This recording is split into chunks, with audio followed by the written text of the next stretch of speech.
Hello दोस्तों, मैं मनीष कुमार आप लोगों का आपके अपने आरएम क्लासेज में स्वागत करता हूं। तो संध्या 6:30 बजे हैं और मैं आप लोग के समक्ष फिर से एक बार प्रस्तुत हूं लेकर Bihar SSC CGL3 spark publication का सेट नंबर 18। तो आज हम लोग सेट नंबर 18 करेंगे। तो देखिए, संडे हो या मंडे, हम लोग डेली एक सेट कर रहे हैं और उसी सेशन में हम लोग क्या करेंगे, इसी को हम लोग लगातार आगे बढ़ाते रहेंगे। तो चलिए आज हम लोग सेट नंबर 18 करते हैं और आप लोग इसे अपने दोस्तों के साथ शेयर भी कर दें और आप लोग अपना आंसर भी करते रहें। और आपको अगर हमारा ये सेशन पसंद आ रहा हो तो आप लोग इसे लाइक भी ज़रूर करें और हमारे चैनल को सब्सक्राइब भी कर ले। तो चलिए दोस्तों, हम लोग शुरू करते हैं। आज का हमारा सामान्य अध्ययन का पहला प्रश्न है और क्या कह रहा है हमारा क्वेश्चन, रंगभूमि द एरियल ऑफ लाइफ नामक उपन्यास के रचयिता निम्न में से कौन है। तो आपके पास ऑप्शन है अवनींद्रनाथ टैगोर, ऑप्शन बी है मुंशी प्रेमचंद्र, ऑप्शन सी है रविंद्रनाथ टैगोर, ऑप्शन डी है महात्मा गांधी। तो इसका सही उत्तर हो जाएगा आपका ऑप्शन बी मुंशी प्रेमचंद्र। तो मुंशी प्रेमचंद्र के द्वारा बहुत सारे उपन्यास और कहानियाँ लिखी गई हैं, तो उन्हें आप लोग ज़रूर याद रखिएगा। तो जैसे कौन कौन सी उपन्यास इनकी बहुत फेमस है, तो सेवा सदन हो गया, उसके बाद रंगभूमि, उसके बाद गबन, उसके बाद गोदान। तो ये सारे इनके उपन्यास है और कहानी में इनका याद रखिएगा आप लोग, नमक का दारोगा और सोजे वतन। ठीक है, चलिए अब हम लोग चलते हैं अगले प्रश्न नंबर 2 पे। क्या करा है, लक्ष्य सेन निम्न में से किस खेल से संबंधित हैं। तो आपको बताना है कि ये लक्ष्य सेन जो हैं किस खेल से हैं। तो आपके पास ऑप्शन ए है बास्केटबॉल, ऑप्शन बी है लॉन्ग टेनिस, ऑप्शन सी है टेबल टेनिस, ऑप्शन डी है बैडमिंटन। तो इसका सही उत्तर क्या हो जाएगा आपका ऑप्शन नंबर डी जो हो जाएगा, इसका सही उत्तर हो जाएगा। ये बैडमिंटन से थे। तो आप लोग याद रखिएगा, बैडमिंटन से और भी हमारे प्लेयर हैं, उनका नाम आप लोग याद रखिएगा। तो जैसे कौन कौन, तो ज्वाला गुट्टा का नाम आप लोग याद रख सकते हैं, श्रीकांत किदाम्बी का आप लोग याद रख सकते हैं, साइना नेहवाल का याद रख सकते हैं। चलिए अब हम लोग चलते हैं अगले प्रश्न नंबर 3 पे। हिंदू पौराणिक मान्यताओं के अनुसार पट्टचित्र कला शैली किस भगवान को समर्पित है। आपके पास ऑप्शन है भगवान गणेश, ऑप्शन बी है भगवान शिव, ऑप्शन सी है भगवान ब्रह्मा, ऑप्शन डी है भगवान जगन्नाथ। तो इसका सही उत्तर क्या हो जाएगा आपका ऑप्शन नंबर डी जो हो जाएगा, इसका सही हो जाएगा, भगवान जगन्नाथ को समर्पित है। ठीक है, चलिए अब हम लोग चलते हैं अगले प्रश्न नंबर 4 पे। 4 नंबर प्रश्न क्या करा, वीर सुरेंद्र साई निम्न स्थान के रहने वाले एक स्वतंत्रता सेनानी थे। तो ऑप्शन ए है आपके पास सिक्किम, बी है नागालैंड, सी है ओडिशा और डी है तेलंगाना। तो इसका सही उत्तर क्या हो जाएगा ऑप्शन नंबर सी ओडिशा। और ओडिशा के ये कहाँ के, तो आप लोग याद रखिएगा ओडिशा के संभलपुर जिले के थे। ठीक है, और इनके द्वारा ये किस वंश के थे आप लोग ये भी याद रखिएगा। तो ये कौन वंश के थे, तो चौहान वंश के। और इनके द्वारा जो लड़ा गया था लड़ाई, वो कब लड़ा गया था, तो 1857 की क्रांति में। ठीक है, चलिए अब हम लोग चलते हैं अगले प्रश्न नंबर 5। रुइया गोल्ड कप निम्न में से किस खेल से संबंधित है। आपके पास ऑप्शन है वाटर पोलो, ऑप्शन बी है ब्रिज, ऑप्शन सी है तैराकी, ऑप्शन डी है बैडमिंटन। तो इसका सही उत्तर क्या हो जाएगा ऑप्शन नंबर बी ब्रिज खेल से संबंधित हैं। ठीक है, चलिए अब हम लोग चलते हैं अगले प्रश्न नंबर 6 पे। मैसूर महल का निवास स्थान था। तो पूछ रहा है मैसूर महल किसका निवास स्थान था। ऑप्शन ए है पाल, ऑप्शन बी है बुंदेलों, ऑप्शन सी है वाडियारो, ऑप्शन डी है चंदेलों। तो इसका सही उत्तर क्या हो जाएगा आपका ऑप्शन नंबर सी जो हो जाएगा, इसका सही उत्तर है वाडियारो। ठीक है, और ये किनके द्वारा ये मैसूर महल बनवाया गया था, तो आप लोग याद रखिएगा कृष्ण राजेंद्र वाडियार चतुर्थ के द्वारा ये मैसूर भवन बनवाया गया था या मैसूर पैलेस। ठीक है, और ये कब बन के तैयार हुआ था, तो 1912 में बन के ये तैयार हुआ था। चलिए अब हम लोग देखते हैं अगले प्रश्न नंबर 7वां नंबर प्रश्न क्या करा है, निम्न में से किसने लंदन में सर विलियम हटकर्जन वायली की हत्या की। ठीक है, आपके पास ऑप्शन है मदन लाल ढींगरा, ऑप्शन बी है सुखदेव थापर, ऑप्शन सी है खुदीराम बोस और ऑप्शन डी है सूर्य सेन। तो इसका सही उत्तर क्या हो जाएगा आपका option number A Madan Lal Dhingra के द्वारा किया जाता है। और ये कब किया जाता है आप लोग, तो 1909 ईस्वी में किया जाता है। आप लोग ये भी बात याद रखिएगा। और कहाँ किया जाता है, तो लंदन में किया जाता है और गोली मार के इनकी हत्या कर देते हैं। चलिए हम लोग चलते हैं अगले प्रश्न नंबर 8 पे।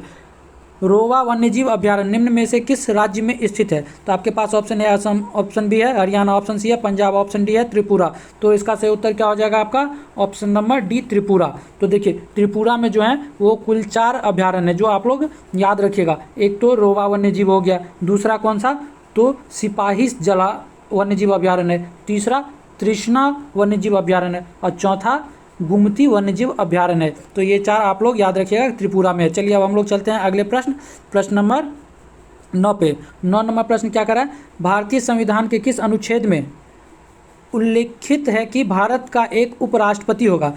तो आपके पास ऑप्शन ए है अनुच्छेद 45, ऑप्शन बी है अनुच्छेद 75, ऑप्शन सी है अनुच्छेद 56 और ऑप्शन डी है अनुच्छेद 63। तो इसका सही उत्तर हो जाएगा आपका ऑप्शन नंबर डी, अनुच्छेद 63 के तहत ये बताया गया कि भारत का एक उपराष्ट्रपति होगा। और भारत के उपराष्ट्रपति जो होते हैं वो राज्यसभा के पदेन क्या होते हैं, तो सभापति होते हैं। ये भी बात आप लोग याद रखिएगा। और उपराष्ट्रपति को जो है वो वेतन नहीं मिलता है।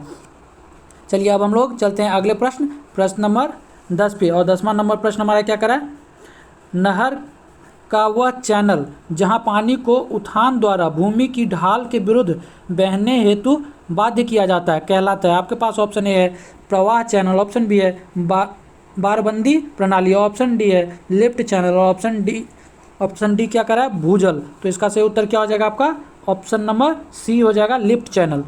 चलिए हम लोग चलते हैं अब अगले प्रश्न, प्रश्न नंबर 11 पे।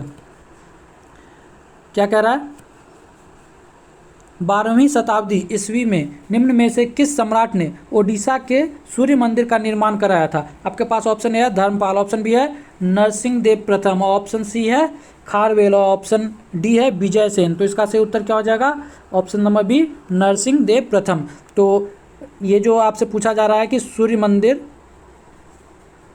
ठीक है, तो ये सूर्य मंदिर जो है इसको हम लोग कहाँ ये बना हुआ है ओडिशा के, तो कोणार्क में, इसीलिए हम लोग कोणार्क का सूर्य मंदिर के नाम से भी जानते हैं, ठीक है। और ये किन के द्वारा बनाया गया था, तो नरसिंह देव प्रथम के द्वारा बनाया गया था। चलिए अब हम लोग चलते हैं अगले प्रश्न, प्रश्न नंबर 12 पे। राष्ट्रीय उद्यान लद्दाख में स्थित है, आपको बताना है इसमें से कौन सा राष्ट्रीय उद्यान जो है वो लद्दाख में। ऑप्शन ए है हेमिस, ऑप्शन बी है गिर, ऑप्शन सी है मानस, ऑप्शन डी है नामदफा। तो इसका सही उत्तर क्या हो जाएगा आपका ऑप्शन नंबर ए, हेमिस जो है वो कहाँ है, तो लद्दाख में है। और हेमिस के बारे में आप लोग और चीज़ भी जान लीजिए, जैसे हेमिस को क्या कहते हैं, हेमिस हाई एल्टीट्यूड राष्ट्रीय उद्यान भी कहा जाता है।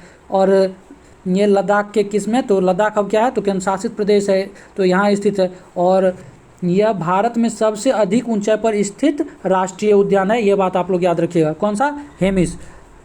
और कौन कौन इसमें जो है तेंदुआ जो होती है, हिम तेंदुआ, इसका ये क्या है, स्थल है। चलिए अब हम लोग चलते हैं अगले क्वेश्चन, क्वेश्चन नंबर 13 पे। निम्न में से कौन सा बौद्ध स्थल उत्तर प्रदेश में स्थित है? तो आपको बताना है इसमें से कौन स्थल जो है उत्तर प्रदेश में। आपके पास ऑप्शन ए है अमरावती, ऑप्शन बी है सांची, ऑप्शन सी है कारला कारले और ऑप्शन डी है सारनाथ। तो इसका सही उत्तर क्या हो जाएगा आपका ऑप्शन नंबर डी जो हो जाएगा, इसका सही उत्तर है सारनाथ जो है वो काशी के नज़दीक में है, ठीक है। और सारनाथ को हम लोग किस लिए जानते हैं, तो यहाँ पे महात्मा बुद्ध के द्वारा क्या किया गया था, तो प्रथम उपदेश दिया गया था, जिसे हम लोग धर्म चक्र प्रवर्तन के रूप में जानते हैं, ठीक है। और बुद्ध के 4 तीर्थ स्थान कौन कौन से हैं, तो एक तो सारनाथ हो गया, एक जहाँ उनकी जन्म हुई थी लुम्बिनी, एक बोध गया और एक कुशीनगर, ठीक है। तो बोध गया में ज्ञान की प्राप्ति हुई थी और कुशीनगर में इनको महापरिनिर्वाण हुआ था। चलिए अब हम लोग चलते हैं अगले प्रश्न, प्रश्न नंबर 14 पे। क्या कह रहा है, अखिल भारतीय हरिजन सेवक संघ की स्थापना निम्न में से किस वर्ष में हुई थी? तो आपके पास ऑप्शन है 1942, ऑप्शन बी है 1919, ऑप्शन सी है 1928 और ऑप्शन डी है 1932। तो इसका सही उत्तर क्या हो जाएगा आपका ऑप्शन नंबर डी जो हो जाएगा, 1932 में इसकी स्थापना किया गया था, ठीक है। और जब इसकी स्थापना किया गया था तो उस समय इसका नाम क्या था, तो अस्पृश्यता निवारण संघ इसका नाम था। और कब इसकी स्थापना हुई थी, तो आप लोग डेट भी याद रखिएगा, तो 30 सितंबर, ठीक है, 30 सितंबर को इसकी स्थापना हुई थी। और बाद में इसका नाम बदल के क्या कर दिया जाता है, तो हरिजन सेवक संघ कर दिया जाता है, ठीक है। अगर इससे आपसे पूछ लिया जाए कि इसके प्रथम अध्यक्ष कौन थे, तो घनश्याम लाल दास बिरला, ठीक है। और सचिव पूछ लिया जाए, सचिव कौन थे, तो अमृतलाल विट्ठल दास ठाकुर इसके सचिव थे। चलिए अब हम लोग चलते हैं अगले प्रश्न, प्रश्न नंबर 15 पे। और 15 नंबर प्रश्न क्या कर रहा है, निम्न अर्थशास्त्रियों में से किसने हिंदू वृद्धि दर शब्दावली का सुझाव दिया? तो आपके पास ऑप्शन है बिमल जलान, ऑप्शन बी है अमीय कुमार बागची, ऑप्शन सी है राजा कृष्ण, ऑप्शन डी है विजय केलकर। तो इसका सही उत्तर क्या हो जाएगा आपका ऑप्शन नंबर सी, राज कृष्णा, ठीक है। तो इन्हीं के द्वारा ये शब्द दिया गया था। और ये क्या थे, तो ये एक प्रोफेसर थे और इन्होंने भारत की अर्थव्यवस्था पर क्या किया था, तो व्यंग्यात्मक रूप से ये टिप्पणी किया था कि भारत की अर्थव्यवस्था क्या है, तो हिंदू वृद्धि दर है। और वो हिंदू वृद्धि दर क्यों कहते हैं, क्योंकि ये कब से कब तक था, तो आप लोग कह सकते हैं कि आज़ादी के बाद या 1950 से 1980, ठीक है, 1950 से 1980 के बीच भारत की विकास दर कितनी थी, तो 3.5। जितनी भारत की आप लोग कह सकते हैं कि जनसंख्या वृद्धि दर थी, उससे भी नीचे इनकी क्या थी, तो विकास दर थी। इसीलिए इन्होंने क्या कहा था, तो हिंदू विकास दर कहा था। चलिए अब हम लोग चलते हैं अगले क्वेश्चन नंबर 16 पे। सिखों का प्रसिद्ध तीर्थ स्थल श्री हरमिंदर साहिब कहाँ स्थित है, तो आपके पास ऑप्शन है जालंधर, ऑप्शन बी है पटना, ऑप्शन सी है मनाली, ऑप्शन डी है अमृतसर। तो 16 का सही उत्तर हो जाएगा आपका ऑप्शन सी अमृतसर। तो ये जो है इसे क्या कहते हैं, तो आप लोग दरबार साहिब या स्वर्ण मंदिर के नाम से भी जानते हैं, ठीक है। और इसका निर्माण किनके द्वारा किया गया था, तो अर्जुन देव के द्वारा इनका निर्माण किया गया था। चलिए अब हम लोग चलते हैं अगले क्वेश्चन नंबर 17 पे। और 17 नंबर क्वेश्चन क्या है, भारत के संविधान में क्या है, भारत के संविधान के निम्न में से कौन से अनुच्छेद में राष्ट्रपति की अध्यादेशों की घोषित करने की शक्ति निहित है। तो आपको बताना है किस अनुच्छेद के तहत अध्यादेश जारी करते हैं राष्ट्रपति। ऑप्शन है अनुच्छेद 111, ऑप्शन बी अनुच्छेद 123, ऑप्शन सी अनुच्छेद 77, ऑप्शन डी है अनुच्छेद 143। तो आपका इसमें सही उत्तर क्या हो जाएगा, ऑप्शन बी अनुच्छेद कितना, तो अनुच्छेद 123, ठीक है, ऑप्शन बी इसका सही है। और अनुच्छेद 123 क्या कहता है कि अनुच्छेद 123 के तहत भारत के राष्ट्रपति जो हैं किसी भी अध्यादेश को जारी कर सकते हैं। और आपसे इसमें पूछ लिया जाता है कि इसकी अधिकतम अवधि कितनी होती है। तो देखिए इसकी अधिकतम अवधि आप लोग याद रखिएगा 6 महीना 2 सप्ताह, ठीक है, 6 महीना 2 सप्ताह इसकी अवधि होती है, ये आप लोग याद रखिएगा। और सत्र शुरू होने के कितने दिनों के बाद या कितने दिनों के अंदर इसे संसद के दोनों सदनों से अनुमति मिलना आवश्यक है, तो ये आप लोग याद रखिएगा कि 2 हफ्ते के अंदर इसे दोनों सदनों से पारित होना आवश्यक है, अन्यथा ये क्या होगी, तो अन्यथा ये स्वतः ही निलंबित हो जाएगी, ठीक है। चलिए अब हम लोग चलते हैं अगले प्रश्न नंबर 18। क्या कहता है, आलू यट्टू राज्य का एक लोक नृत्य है। आपके पास ऑप्शन ए है केरल, ऑप्शन बी है हरियाणा, ऑप्शन सी है नागालैंड, ऑप्शन डी है गोवा। तो 18 का सही उत्तर क्या हो जाएगा, ऑप्शन सी नागालैंड की ये एक क्या है, तो लोक नृत्य है। और नागालैंड की आधिकारिक भाषा आप लोग याद रखिएगा कौन सी है, तो अंग्रेजी है। चलिए अब हम लोग चलते हैं अगले प्रश्न। और आप लोग इसमें हमें बताइएगा कि नागालैंड की राजधानी कहाँ है। तो नागालैंड की राजधानी जो है कहाँ है, तो कोहिमा, ठीक है। चलिए अब अगला प्रश्न देखते हैं 19 नंबर प्रश्न क्या कर रहा है, सेल के अंतर्गत आने वाले स्टील प्लांट निम्न में से किस स्थान पर स्थित है। तो देखिए आप सेल का फुल फॉर्म क्या होता है, तो सेल का फुल फॉर्म हो जाता है steel authority of India limited, ठीक है। और आपसे पूछ रहा है कि ये कहाँ पे है, तो आपके पास ऑप्शन है बिलासपुर, ऑप्शन बी है कोरबा, ऑप्शन सी है भिलाई, ऑप्शन डी है रायगढ़। तो इसका सही उत्तर क्या हो जाएगा, ऑप्शन सी ये भिलाई में है, ठीक है। और इसकी स्थापना कब हुई थी, ये भी आप लोग याद रखिएगा। तो इसकी स्थापना 1959 ईस्वी में होती है। और किसके द्वारा, या आप लोग कह सकते हैं कि किसके सहयोग से इसकी स्थापना होती है, तो रूस के सहयोग से, ठीक है। आप लोग ये बात याद रखिएगा कि रूस के सहयोग से इसकी स्थापना की जाती है, जो उस समय क्या होता है, तो USSR, ठीक है। अब आप लोग इसमें एक चीज़ बात याद और रखिएगा कि ये किस पंचवर्षीय योजना के तहत आया था, तो ये द्वितीय पंचवर्षीय योजना के तहत लाया गया था, ठीक है। चलिए अब हम लोग चलते हैं अगले प्रश्न नंबर 20 पे। चंदन नगर 23 मार्च 1757 को ब्रिटिश नौसेना द्वारा कब्जा कर ली गई एक कॉलोनी थी। तो आपको बताना ये किसकी कॉलोनी थी। ऑप्शन ए है आपके पास डेनिश, ऑप्शन बी है डच, ऑप्शन सी है पुर्तगाली, ऑप्शन डी है फ्रेंच। तो इसका सही उत्तर क्या हो जाएगा आपका, ऑप्शन नंबर डी जो हो जाएगा, इसका सही उत्तर हो जाएगा ये फ्रेंच की एक कॉलोनी थी, ठीक है। चलिए अब हम लोग चलते हैं अगले प्रश्न नंबर 21 पे। 21 नंबर प्रश्न क्या कर रहा है, भारत के संविधान के अनुच्छेद में अनुसूचित जाति और अनुसूचित जनजाति के लिए लोकसभा में सीटों के आरक्षण की अवधारणा को रेखांकित किया गया है। आपके पास ऑप्शन ए है 326, ऑप्शन बी है 361, ऑप्शन सी है 330, ऑप्शन डी है 345। तो इसका सही उत्तर क्या हो जाएगा आपका, ऑप्शन नंबर सी जो हो जाएगा, इसका सही उत्तर हो जाएगा अनुच्छेद 330 के अंतर्गत क्या किया गया है, तो अनुसूचित जाति और अनुसूचित जनजाति के लिए लोकसभा में सीटों का आरक्षण किया गया है, ठीक है। और आप लोग याद रखिएगा कि विधानसभा में किस अनुच्छेद के तहत किया गया है, तो विधानसभा में अनुच्छेद 332 के तहत अनुसूचित जाति और अनुसूचित जनजाति के लिए सीटों का आरक्षण किया गया है। ठीक है, चलिए अब हम लोग चलते हैं अगले क्वेश्चन नंबर 22 पे। क्या कह रहा है, रेमन मैगसेसे पुरस्कार की शुरुआत वर्ष में हुई थी। तो आपको बताना किस वर्ष रेमन मैगसेसे पुरस्कार की शुरुआत हुई थी। तो आपके पास ऑप्शन है 1962, ऑप्शन बी है 1982, ऑप्शन सी है 1957, ऑप्शन डी है 1965। तो इसका सही उत्तर क्या हो जाएगा आपका ऑप्शन नंबर सी जो हो जाएगा 1957। ठीक है, और ये किसके द्वारा दिया जाता है, तो मैगसेसे पुरस्कार जो है वो फाउंडेशन द्वारा, ठीक है, फिलीपींस के भूतपूर्व राष्ट्रपति के याद में ये रेमन मैगसेसे पुरस्कार दिया जाता है। और इसमें एक चीज़ और याद रखिएगा, तो ये क्या है, एशिया का नोबेल भी इसे कहा जाता है। और भारत, या आप लोग कह सकते हैं प्रथम भारतीय जिन्हें यह पुरस्कार दिया गया था वो कौन थे, तो विनोबा भावे। ठीक है, आप लोग ये याद रखिएगा, प्रथम भारतीय थे विनोबा भावे जिन्हें रेमन मैगसेसे पुरस्कार दिया गया था। अब चलिए हम लोग चलते हैं अगले क्वेश्चन नंबर 23 पे।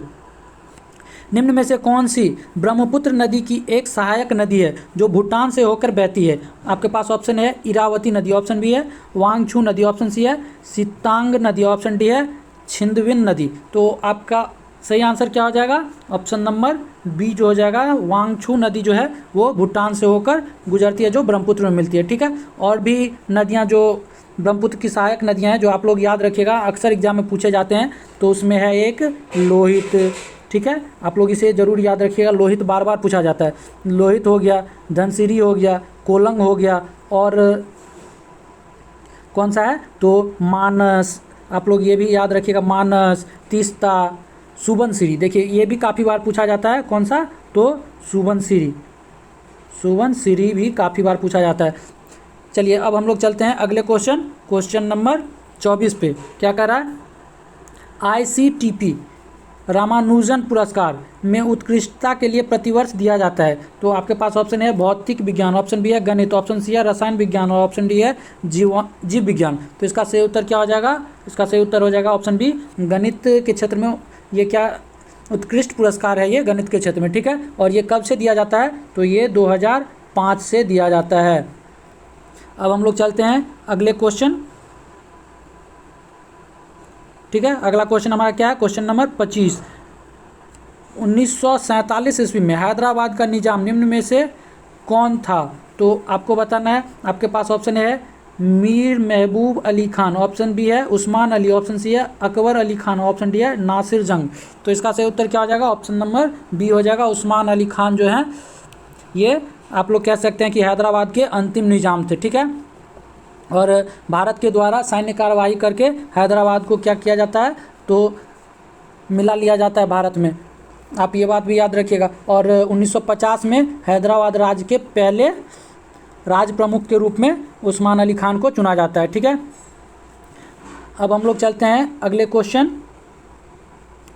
नंबर 26 पे। और 26 नंबर क्वेश्चन क्या कह रहा है, निम्न में से कौन भारत के उपराष्ट्रपति कभी नहीं बने हैं। तो आपके पास ऑप्शन है जाकिर हुसैन, ऑप्शन बी है BD जती, ऑप्शन सी है गुलजारी लाल नंदा, ऑप्शन डी क्या है BB गिरी। तो इसका सही उत्तर आप लोग बताइएगा, इसका सही उत्तर क्या हो जाएगा आपका ऑप्शन नंबर सी जो हो जाएगा, गुलजारी लाल नंदा जो हैं वो कभी भी क्या है, तो उपराष्ट्रपति नहीं बने हैं। गुलजारी लाल नंदा 2 बार तो 2 बार जो हैं वो कार्यवाहक प्रधानमंत्री बने हैं। ठीक है, चलिए अब हम लोग चलते हैं अगले प्रश्न नंबर 27 पे। निम्न में से कौन डेमोक्रेटिक और डिसेंटर्स नामक पुस्तक के लेखक या लेखिका हैं। आपके पास ऑप्शन है नलिनी सिंह, ऑप्शन बी है अरुण सॉरी, और ऑप्शन सी है गुरुचरण दास, और ऑप्शन डी है रामचंद्र गुहा। तो इसका सही उत्तर क्या हो जाएगा आपका ऑप्शन नंबर डी जो हो जाएगा, सही उत्तर हो जाएगा रामचंद्र गुहा के द्वारा डेमोक्रेट्स और डिसेंटर्स पुस्तक लिखा गया है। चलिए अब हम लोग चलते हैं अगले क्वेश्चन 28 पे। भारत में राष्ट्रीय बालिका दिवस कब मनाया जाता है। तो ऑप्शन आपके पास है ए 24 जनवरी, बी क्या है 12 मई, सी क्या है 5 जून, और डी में है 9 सितंबर। तो इसका सही उत्तर क्या हो जाएगा आपका ऑप्शन नंबर ए 24 जनवरी। और ये कब से मनाया जा रहा है, तो ये 2008 से मनाया जा रहा है। और इस दिन 24 जनवरी को ही क्यों मनाया जाता है, क्योंकि हमारी जो प्रधानमंत्री थी इंदिरा गांधी, जिन्हें हम लोग लॉ लेडी कहते हैं, तो ये पहली बार प्रधानमंत्री जो बनी थी वो 24 जनवरी के दिन ही बनी थी, तो इसीलिए इनके याद में जो है 24 जनवरी को क्या किया गया, तो राष्ट्रीय बालिका दिवस के रूप में मनाए जाने की घोषणा की गई। और वो कब से मनाया जा रहा है, तो ये 2008 से मनाया जा रहा है। चलिए अब हम लोग चलते हैं अगले प्रश्न, प्रश्न नंबर 29 पे। क्या कर रहा है, विकास के डोनट मॉडल का उद्देश्य क्या है, तो आपको बताना है विकास के डोनट मॉडल का उद्देश्य। तो आपके पास ऑप्शन ए है, यह एक ऐसी दुनिया की कल्पना करता है जिसमें लोग और ग्रह संतुलन में कामयाब हो सकते हैं। ऑप्शन बी है, पर्यावरण की कीमत पर तेजी से विकास को बढ़ाता है और फिर बाद में इसे ठीक करता है। ऑप्शन सी है, यह खाद्य संस्करण उद्योग को विकास के केंद्र के रूप में कल्पित करता है। और ऑप्शन डी है, यह पर्यावरण के साथ शांति से रहने के लिए औद्योगिक का पूरी तरह से परित्याग को बढ़ावा देता है। तो इसका सही उत्तर क्या हो जाएगा आपका, ऑप्शन नंबर ए। और ऑप्शन ए क्या है, यह किसी ऐसी दुनिया की कल्पना करता है जिसमें लोग और ग्रह संतुलन में कामयाब हो सकते हैं। ठीक है, तो चलिए अब हम लोग चलते हैं अगले प्रश्न, प्रश्न नंबर 30 पे। और 30 नंबर प्रश्न क्या कह रहा है हमारा, तपोवन विष्णुगढ़ जल विद्युत परियोजना निम्न में से किस राज्य में स्थित है। तो आपके पास ऑप्शन ए है लद्दाख, ऑप्शन बी है उत्तराखंड, ऑप्शन सी है हिमाचल प्रदेश और ऑप्शन डी है जम्मू और कश्मीर। तो 30 का सही उत्तर क्या हो जाएगा आपका, ऑप्शन नंबर बी, ये उत्तराखंड में है तपोवन। ठीक है, और ये इसकी क्षमता कितनी है, तो इसकी क्षमता 520 मेगावाट की है। ठीक है, आप लोग ये याद रखिएगा। और ये किस नदी पे है, तो ये धौली गंगा नदी पे है। कौन सी, तो धौली गंगा नदी पे है, आप लोग याद रखिएगा। चलिए अब हम लोग चलते हैं अगले प्रश्न, प्रश्न नंबर 31 पे। 31 नंबर प्रश्न क्या करा, पुराणों के अनुसार भगवान विष्णु ने पानी में डूबी हुई पृथ्वी को बचाने के लिए का रूप बनाया था। ऑप्शन ए है आपके पास हाथी, ऑप्शन बी है बराह, ऑप्शन सी है एक बाघ, ऑप्शन डी है एक सिंह। तो इसका सही उत्तर क्या हो जाएगा आपका, ऑप्शन नंबर बी, एक बराह। तो भगवान विष्णु के कुल कितने अवतार माने जाते हैं, तो 10 अवतार। ठीक है, कितने, तो 10 अवतार, तो जिसमें से एक वराह का भी था। और कौन कौन से अवतार हैं, तो आप लोग याद रखिएगा, मत्स्य अवतार, कूर्म अवतार, वराह अवतार, नरसिंह अवतार, वामन अवतार, पशुपति अवतार, राम अवतार, कृष्ण अवतार और बुद्ध अवतार तथा कल्कि अवतार। ठीक है, ये 10 अवतार हैं, तो आप लोग ये याद रखिएगा। और ये चीज़ याद रखिएगा, कुल कितने युग, तो देखिए एक सतयुग था, एक त्रेता युग, एक द्वापर युग, और अभी जो चल रहा है कौन सा युग चल रहा है, वो कलयुग चल रहा है। ठीक है, चलिए अब हम लोग चलते हैं अगले प्रश्न, प्रश्न नंबर 32 पे।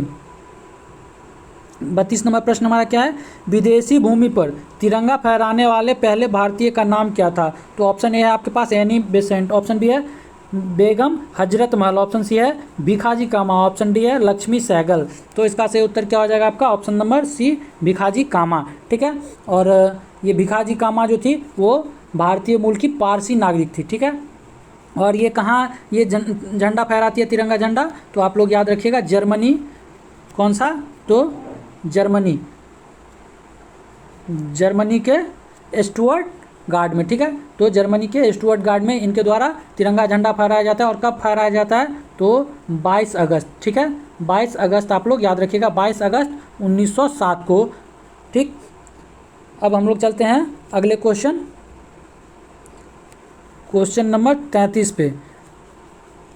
मध्यकालीन भारतीय इस्लामिक वास्तुकला के संदर्भ में पिस्टक का क्या अर्थ है। आपके पास ऑप्शन है गुंबज, ऑप्शन बी है ट्रू आर्च, जिसको हम लोग वास्तविक मेहराब भी कहते हैं, और ऑप्शन सी है पानी की टंकी, ऑप्शन डी है लंबा प्रवेश द्वार। तो इसका सही उत्तर हो जाएगा आपका ऑप्शन नंबर डी, लंबा प्रवेश द्वार। ठीक है, और इसी में हम लोग किसको याद रखते हैं, तो इसी में हम लोग आप लोग को याद होगा कि अलाई दरवाज़ा इसका एक उदाहरण आप लोग कह सकते हैं। और अलाई दरवाज़ा किसके द्वारा बनाया गया था, तो अलाउद्दीन खिलजी के द्वारा बनाया गया था। ठीक है, अब चलते हैं हम लोग अगले प्रश्न, प्रश्न नंबर 34 पे।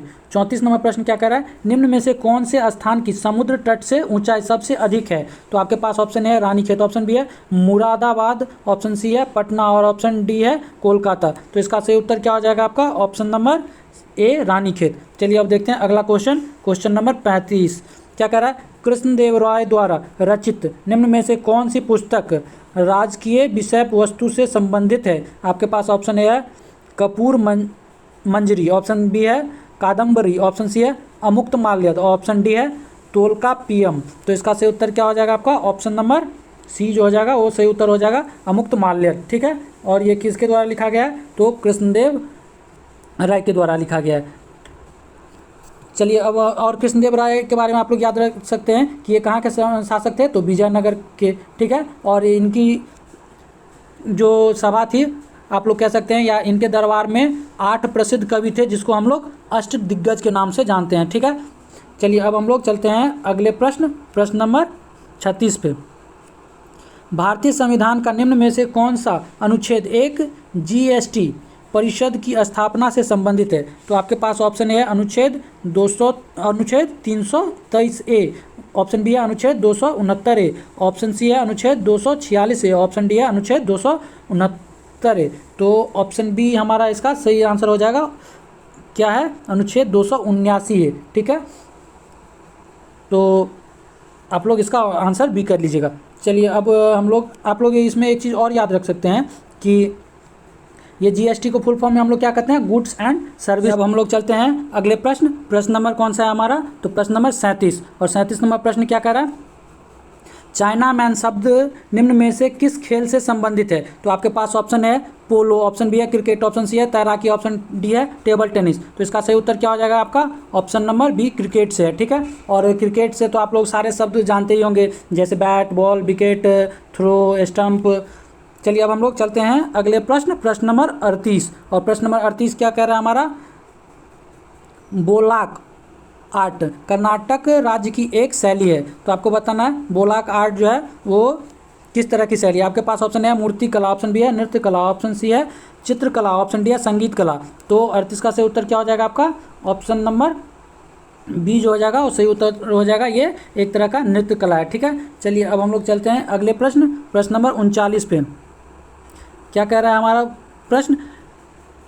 ने अपने विश्वसनीय अमीरों को तुर्कान ए चहलगानी के रूप में 40 के समूह में व्यवस्थित किया। तो ऑप्शन ए है आपके पास इल्तुतमिश, ऑप्शन बी है अलाउद्दीन खिलजी, ऑप्शन सी है कुतुबुद्दीन ऐबक, ऑप्शन डी है बलवन। तो इसका सही उत्तर हो जाएगा आपका ऑप्शन नंबर ए इल्तुतमिश।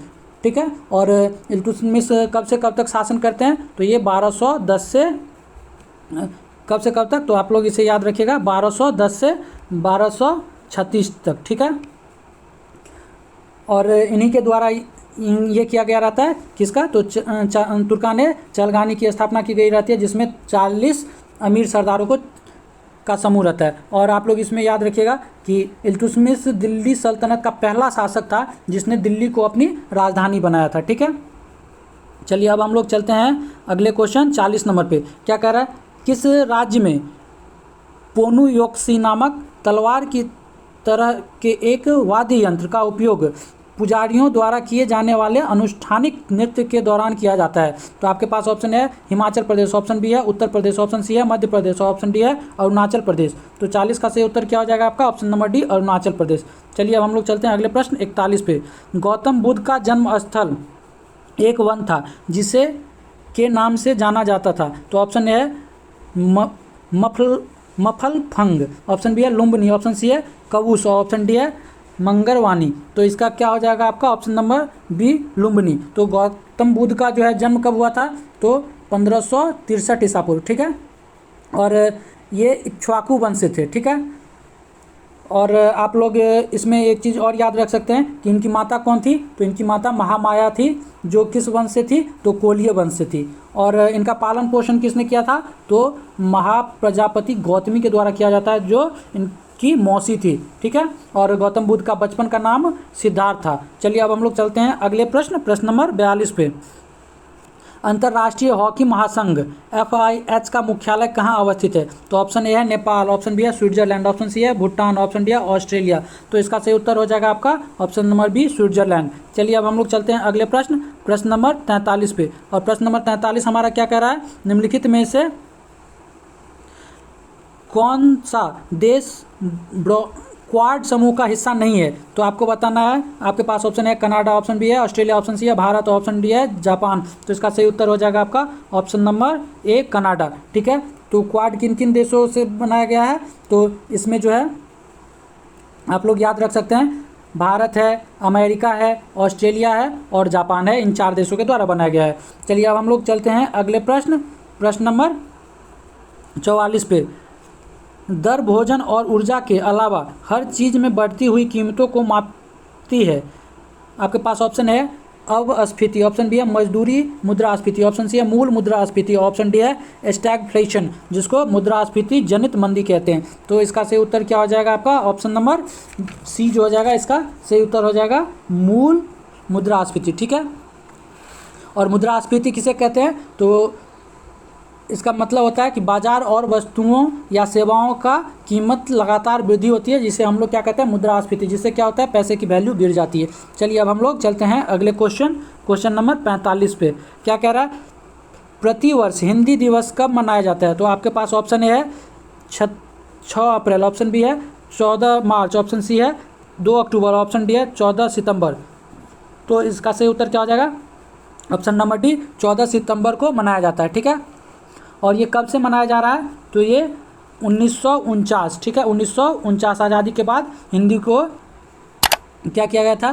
तो हम लोग कह सकते हैं कि आधिकारिक भाषा यूज बना दिया गया था या राजभाषा।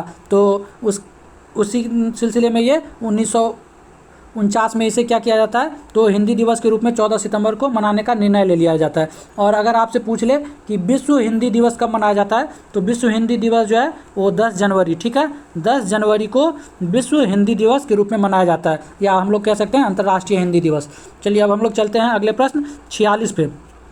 क्या बोरेल वन्यजीव अभयारण्य किस भारतीय राज्य में स्थित है? तो ऑप्शन ए है असम, ऑप्शन बी है ओडिशा, ऑप्शन सी है कर्नाटक, ऑप्शन डी है पश्चिम बंगाल। तो 46 का सही उत्तर हो जाएगा आपका ऑप्शन ए, असम में है बोरेल वन्यजीव अभयारण्य। तो अगर आपसे पूछ लिया जाए कि सबसे ज़्यादा वन्यजीव अभयारण्य कहाँ है, तो मध्य प्रदेश में कुल 12 हैं। ठीक है, उसके बाद अंडमान निकोबार में कितने हैं? तो 9 हैं। और असम में कितने हैं? तो असम में 7 वन्यजीव अभयारण्य है। ठीक है, जिसमें कौन कौन सा आता है? तो देखिए देहिंग पटकाई, और कौन सा आता है? तो रायमोना, काजीरंगा, मानस, नमेरी, ओरंग और डिब्रू सैखोवा, ये सारे कहाँ के हैं? तो असम के वन्यजीव अभयारण्य है। चलिए अब हम लोग चलते हैं अगले प्रश्न नंबर 47। क्या कर रहा है? ओडिशा में देवव्यास पर शंख नदी और दक्षिण कोयल नदी के संगम से बनी नदी का नाम क्या है? तो आपके पास ऑप्शन है शरावती, ऑप्शन बी है स्वर्ण रेखा, ऑप्शन सी है पेन्नार, ऑप्शन डी है ब्राह्मणी। तो इसका सही उत्तर हो जाएगा ऑप्शन डी ब्राह्मणी। चलिए अब देखते हैं हम लोग 48 क्वेश्चन।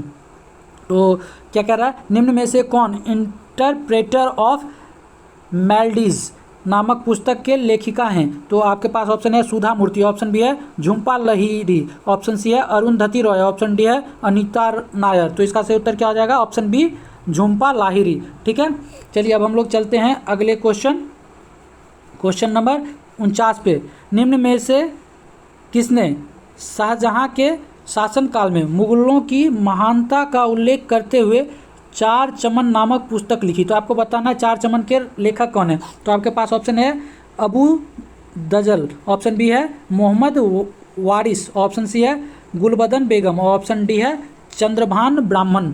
तो इसका सही उत्तर क्या हो जाएगा आपका? ऑप्शन नंबर डी चंद्रभान ब्राह्मण। और ये किनके काल में लिखा गया है? तो ये शाहजहां के काल में। तो आप लोग ये भी याद रख सकें ताजमहल कौन बनाया था? तो शाहजहां ने बनवाया था। और किसके याद में? तो मुमताज़ महल के याद में। चलिए अब हम लोग चलते हैं अगले क्वेश्चन नंबर 50। निम्न में से किस वर्ष सम्मति आयु अधिनियम क्या अधिगम लिखा हुआ है, अधिनियम होगा, का आरंभ और अधिनियम किया गया? तो इसका सही उत्तर क्या होगा?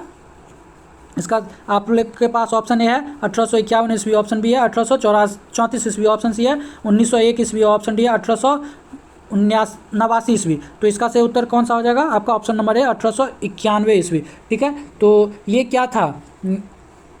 तो आप लोग इसके बारे में जान लीजिए। तो ये जो था एक नियम बनाया गया था, और ये कब बनाया गया था? तो एक बंगाल की लड़की थी जिसका नाम था फूलमती। ठीक है, तो फूलमती को 1890 में फूलमती का क्या होता है? तो उसके पति के द्वारा बलात्कार कर दिया जाता है, और जिस कारण उसकी मृत्यु हो जाती है। तो उसके बाद ब्रिटिशर्स के द्वारा इसी घटना के बाद क्या किया जाता है? तो एज ऑफ कंसेंट एक्ट 1891 बनाया जाता है। ठीक है, और यही हमसे पूछा जा रहा है कि सम्मति आयु अधिगम कब बनाया गया, तो ये 1891 में, और ब्रिटिशर्स के द्वारा इसे बनाया जाता है। ठीक है, और ये क्या करता है, तो ये जिसने विवाहित या अविवाहित लड़कियों को क्या करता है, तो संभोग के लिए सहमति की आयु जो है इसमें क्या किया गया था, तो 10 वर्ष से बढ़ाकर 12 वर्ष कर दिया जाता है। ठीक है, चलिए अब हम लोग चलते हैं अगले क्वेश्चन, जो हमारा विज्ञान के सेक्शन का क्वेश्चन है। और विज्ञान के सेक्शन का पहला जो आज का 51 नंबर का क्वेश्चन है, क्या कह रहा है, रिकेट्स बीमारी में शरीर का कौन सा अंग प्रभावित होता है। तो आपके पास ऑप्शन ए है नेत्र, ऑप्शन बी है हड्डी, ऑप्शन सी है हृदय, ऑप्शन डी है त्वचा। तो इसका सही उत्तर क्या हो जाएगा आपका, ऑप्शन नंबर बी हड्डी। ठीक है, तो आप लोग इसमें एक चीज़ और याद रखिएगा, रिकेट्स को और किस नाम से हम लोग जानते हैं, तो सूखा रोग के नाम से जानते हैं, और जो विटामिन डी या कैल्शियम या फास्फोरस की कमी से होता है। ठीक है, और आप लोगों से पूछ लिया जाए कि वयस्कों में क्या होता है, तो वयस्कों में अस्थि मृदुता होता है, जिसको हम लोग क्या कहते हैं, ऑस्टियोमेलेशिया। ठीक है, चलिए अब हम लोग चलते हैं अगले प्रश्न नंबर 52। क्या कह रहा है, एलईडी अर्धचालक तकनीक में निम्न में से कौन सी धातु प्रयुक्त की जाती है। आपके पास ऑप्शन है तांबा, ऑप्शन बी है लोहा, ऑप्शन सी है जस्ता, ऑप्शन डी है गैलियम। तो इसका सही उत्तर क्या हो जाएगा आपका, ऑप्शन नंबर डी जो हो जाएगा वो सही है, गैलियम। और एलईडी का फुल फॉर्म भी आप लोग याद रखिएगा, क्या होता है, लाइट इमिटिंग डायोड। ठीक है, और इसमें सेमीकंडक्टर का यूज किया जाता है, कौन सा सेमीकंडक्टर, तो गैलियम का। चलिए, और आप लोग ये एक चीज़ याद रखिएगा कि CFL भी आता है, तो CFL का फुल फॉर्म क्या होता है, तो कॉम्पैक्ट फ्लोरोसेंट लाइट। ठीक है, और उसमें हम लोग आर्गन और पारा का इस्तेमाल करते हैं। चलिए अब हम लोग देखते हैं 53 नंबर क्वेश्चन, निम्न में से किसे हरित शैवाल भी कहा जाता है। तो आपके पास ऑप्शन है फियोफाइसी, ऑप्शन बी है पोर्फिरिडियम, ऑप्शन सी है क्लोरोफाइसी, ऑप्शन डी है रोडोफाइसी। तो इसका सही उत्तर हो जाएगा आपका ऑप्शन नंबर सी, क्लोरोफाइसी। ठीक है, और अब हम लोग चलते हैं अगले क्वेश्चन नंबर कौन सा, तो 54 पे। 3 से 12 समूह वाले तत्वों को तत्व या संक्रमण तत्व कहा जाता है। आपके पास ऑप्शन ए है सी ब्लॉक, ऑप्शन बी है डी ब्लॉक, ऑप्शन सी है पी ब्लॉक, ऑप्शन डी है ए ब्लॉक। तो इसका सही उत्तर हो जाएगा आपका option number D, option number B क्या है, तो डी ब्लॉक। ठीक है, चलिए अब हम लोग देखते हैं अगला प्रश्न नंबर 55। जीव विज्ञान की एक शाखा है जिसमें कवक मतलब फंगी का अध्ययन किया जाता है। तो मैंने आपको कल ट्रिक भी बताया था इसका, तो क्या ट्रिक था हमारा, कमाई।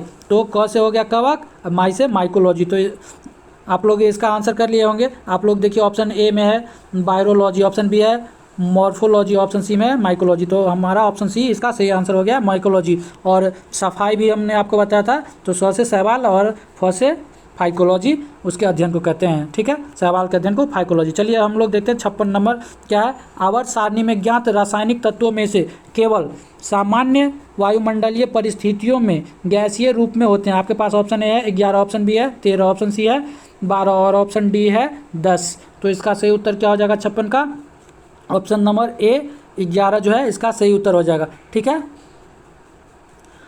चलिए अब हम लोग चलते हैं अगले क्वेश्चन नंबर 57 पे। क्या कह रहा है, रम्यता प्रयोजनों के लिए व्यक्तिगत पेड़ों को लगाने और उसके प्रबंधन की एक विधि है। तो आपके पास ऑप्शन है फ्लोरिकल्चर, ऑप्शन सी है सिल्वीकल्चर, ऑप्शन डी है बीनिकल्चर, ऑप्शन डी है और क्या है ओर्बोरिकल्चर। तो इसका सही उत्तर आपका क्या हो जाएगा, आपका ऑप्शन डी ओर्बोरिकल्चर कहा जाता है। चलिए अब हम लोग देखते हैं अगला क्वेश्चन 58। क्या कह रहा है 58 नंबर, किस पदार्थ का सबसे छोटा कण जो स्वतंत्र अवस्था में रह सकता है कहलाता है।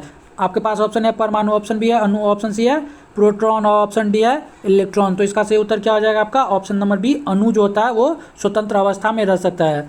चलिए अब हम लोग चलते हैं, और अगर तत्व पूछा जाए क्या है, अणु जो है तत्व या यौगिक का वह छोटा रूप होता है या वह छोटा कण है जो स्वतंत्र अवस्था में रह सकता है, और तत्व व यौगिक का सबसे छोटा कण जो किसी भी रासायनिक अभिक्रिया में भाग लेता है वो कौन क्या कहलाता है, तो वो कहलाता है आपका परमाणु। ठीक है,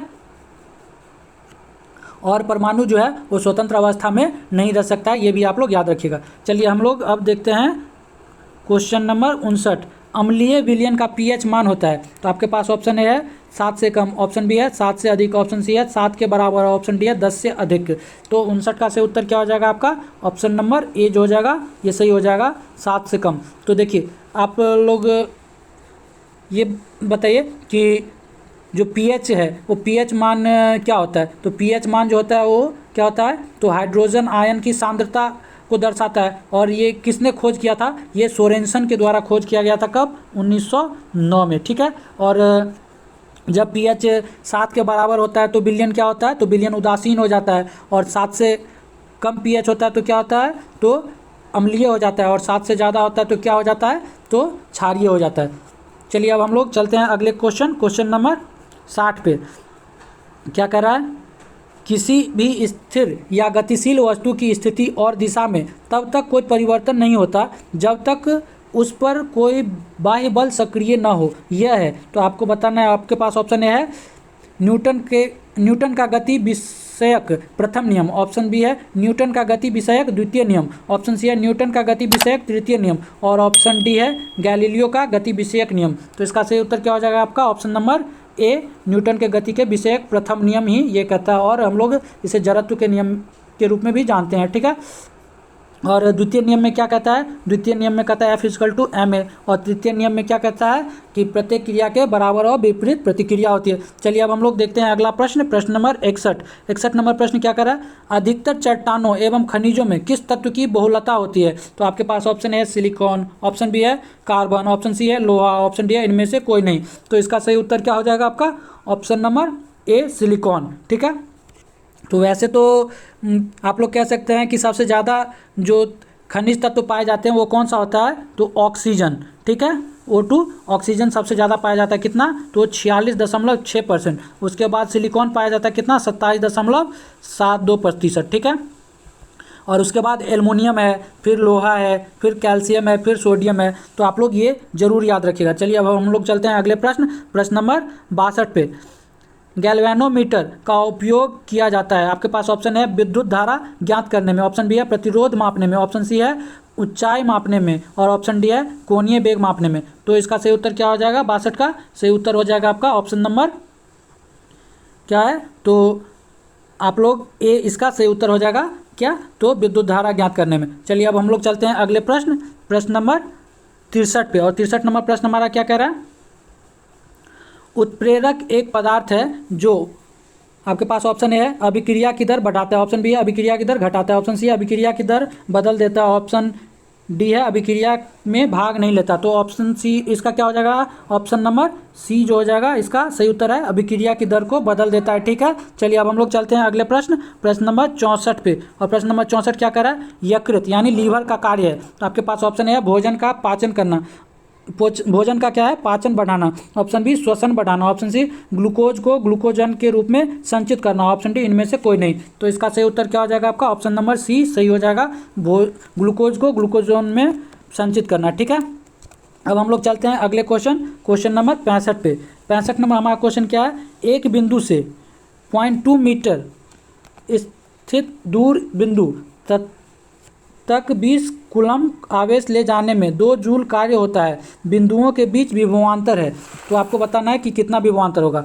तो आपके पास ऑप्शन है 2 × 10⁻⁻² वोल्ट, बी ऑप्शन है 4 × 10⁻⁻1 वोल्ट, सी ऑप्शन है 8 वोल्ट, और डी ऑप्शन है 1 × 10⁻⁻1 वोल्ट। तो देखिए इसका विभवांतर का क्या फार्मूला होता है, विभवांतर का फार्मूला होता है आपका कार्य बट्टे, आप लोग इसका फार्मूला जानिएगा क्या होता है, कार्य बट्टे क्या, तो आवेश, कार्य बट्टे आवेश इसका फॉर्मूला होता है। तो कितना दिया गया है कार्य, तो कार्य दिया गया है 2 जूल, और आवेश कितना दिया गया है, तो 20 कूलम्ब, ठीक है। तो इसको काटेंगे तो हम लोग को कितना आ जाएगा, इसको काटेंगे तो 1/10 आ जाएगा। इसको हम लोग कितना लिख सकते हैं, 1 × 10⁻⁻1 लिख सकते हैं। तो हमारा ये सही उत्तर हो जाएगा। तो कौन सा इसमें, ऑप्शन नंबर डी हमारा सही है, ठीक है। अब चलते हैं हम लोग अगले 66 नंबर पे।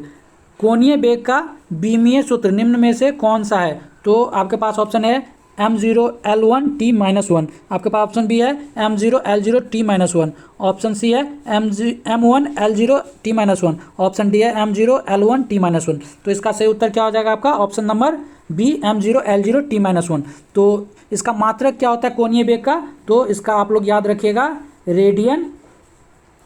रेडियन पर सेकेंड, ठीक है, रेडियन पर सेकेंड इसका मात्रक होता है और इसे हम लोग ओमेगा से दर्शाते हैं, ठीक है। चलिए अब हम लोग देखते हैं अगला क्वेश्चन, क्वेश्चन नंबर 67। ध्वनि की तीव्रता निर्धारित होती है, आपके पास ऑप्शन ए है आयाम से, ऑप्शन बी है आवृत्ति से, ऑप्शन सी है तरंग दैर्ध्य से, ऑप्शन डी है चाल से। तो इसका सही उत्तर हो जाएगा आपका ऑप्शन नंबर ए आयाम से। अब ध्वनि का आप लोग मात्रक याद रखिएगा, तो ध्वनि का मात्रक क्या होता है, तो बेल ध्वनि का मात्रक होता है। चलिए अब अगला क्वेश्चन देखते हैं 68 नंबर। शरीर में आयोडीन की कमी से कौन सी बीमारी होती है, आपके पास ऑप्शन ए है स्कर्वी, ऑप्शन बी है तपेदिक, ऑप्शन सी है सूखा रोग, ऑप्शन डी है घेघा। तो इसका सही उत्तर क्या हो जाएगा आपका ऑप्शन नंबर डी घेघा जो होता है वो आयोडीन के कमी से होता है, ठीक है।